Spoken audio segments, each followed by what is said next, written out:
Hi friends, ఈ వీడియోలో నేను మీకు పొంగనాలు ఎలా చేయాలో చెప్పబోతున్నాను. దానికోసం ముందుగా కొంచెం దోస పిండిని తీసుకున్నానండి.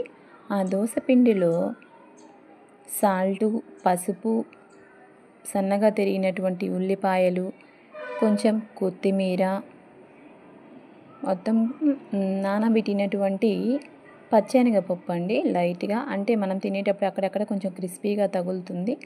అందుకోసం ఇవన్నీ నేను ఈ దోస పిండిలో కలిపానండి.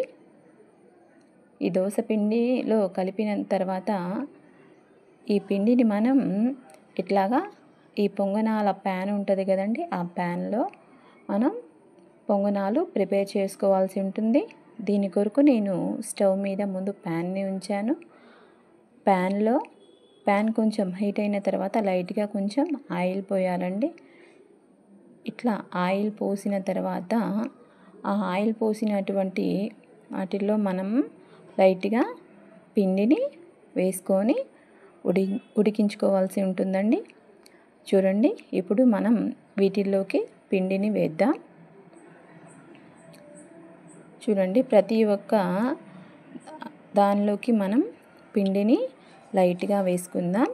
చూడండి, ఇట్లా మన దగ్గర గుంట గరిటె ఉంటుంది కదా, ఈ గుంట గరిటెతో మనం అన్ని ప్యాన్ మొత్తము ప్రతి దానిలో మనం పిండిని వేద్దామండి. తక్కువ పిండి వేయాలండి. ఆ తక్కువ పిండి వేస్తే ఏమవుతుందంటే అది ఉడికేసరికి కొంచెం పెద్దగా అవుతుంది కదండి, సరిపోతుందన్నమాట. ఒకవేళ మనం కనుక ఎక్కువ పిండి వేసుకున్నాము అంటే ఆ పొంగనం అనేది బాగా పొంగి మనం దాన్ని తిరగదిప్పి వేయటానికి మనకి సరిగ్గా రాదు. చూడండి, ఈ రెసిపీ చాలా బాగా ఉంటుందండి. ఒకసారి ట్రై చేయండి. ఎప్పుడు దోస పిండి మన ఇంట్లో ఉంటూనే ఉంటుంది కదా, ఈవినింగ్ పూట స్నాక్స్ లాగా చేసి పెట్టొచ్చండి పిల్లలకి. ఇంట్లో వాళ్ళకి చాలా ఇష్టంగా తింటారు. రొటీన్గా దోశలే కాకుండా ఇలా డిఫరెంట్గా చేస్తే చాలా ఇష్టంగా తింటారండి. చాలా రుచిగా ఉంటాయి.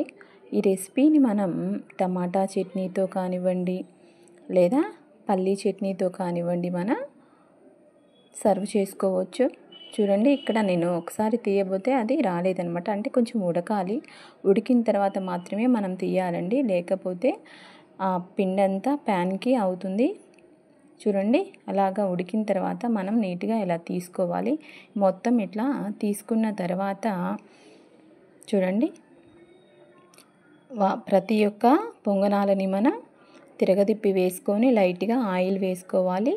ఇలా పూర్తిగా ఉడికిన తర్వాత మనం ఇలా హాట్ బాక్స్లోకి తీసుకోవచ్చండి. చూశారు కదా, అందరికీ నచ్చాయా ఫ్రెండ్స్? మీకు కనుక నచ్చితే ఇలా వీడియోని లైక్ చేయండి, సబ్స్క్రైబ్ చేయండి. నా దగ్గర మొబైల్ స్టాండ్ లేదండి, అందుకని ఒక చేత్తో నేను మొబైల్ పట్టుకొని ఒక చేత్తో నేను ఈ పొంగనాలు ప్రిపేర్ చేస్తున్నాను. చూడండి, పొంగనాలు ఒక వాయి తీసాను కదండి. సెకండ్ టైం చేయటం కోసం అందులో మళ్ళీ పిండి వేస్తున్నాను. ఇట్లాగా మనం మళ్ళీ పిండి వేసుకొని అందులో కొంచెం ఆయిల్ వేసుకొని చిన్న స్పూన్తో మనం వీటిని తిరగదిప్పుకొని లైట్గా కాలిన తర్వాత మనం హాట్ బాక్స్లోకి తీసుకొని సర్వ్ చేసుకోవచ్చండి. చూడండి ఫ్రెండ్స్, మరి ఒక్కసారి పిండి వేసేటప్పుడు ఖచ్చితంగా కొంచెం మాత్రమే వేయండి. హై ఫ్లేమ్లో కాకుండా కొంచెం మీడియం ఆర్ లో ఫ్లేమ్లో వీటిని మనం కాల్చుకోవాల్సి ఉంటుంది.